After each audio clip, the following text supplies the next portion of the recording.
જલાવરણનો ભાગ, આ જલાવરણનો ભાગ અને આ વાતાવરણનો ભાગ.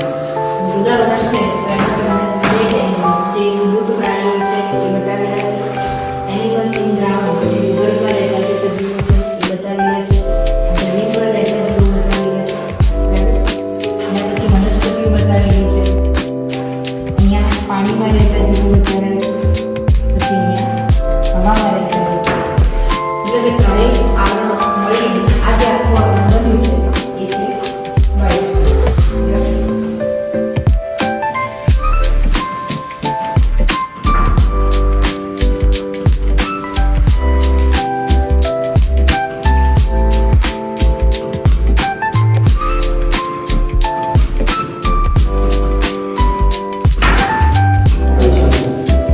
વનસ્પતિ પ્રકાશ સંશ્લેષણની ક્રિયા કરે તેનાથી શું બને છે?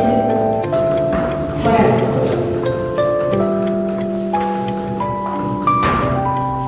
હરણ શું કામ કરે છે? વનસ્પતિ મતલબ એ ગ્રાસમાં ખાય અને સિંહ માટેનો ખોરાક બને.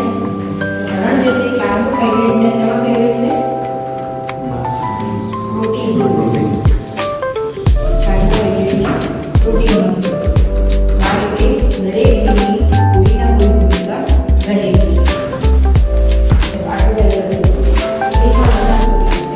વનસ્પતિ સૃષ્ટિ એના માટેનો શબ્દ વપરાય છે ફ્લોરા. વનસ્પતિ સૃષ્ટિ.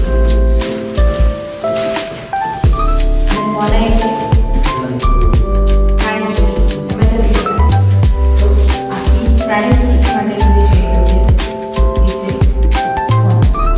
બે શબ્દો યાદ રહી ગયા, ફ્લોરા અને ફોના.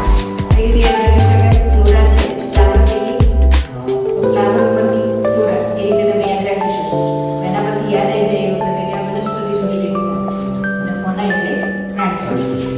એના પછી આપણે જોયું હમણાં કે આખી જે પર્યાવરણ છે એ પર્યાવરણની અંદર દરેક જીવની કોઈ ભૂમિકા છે.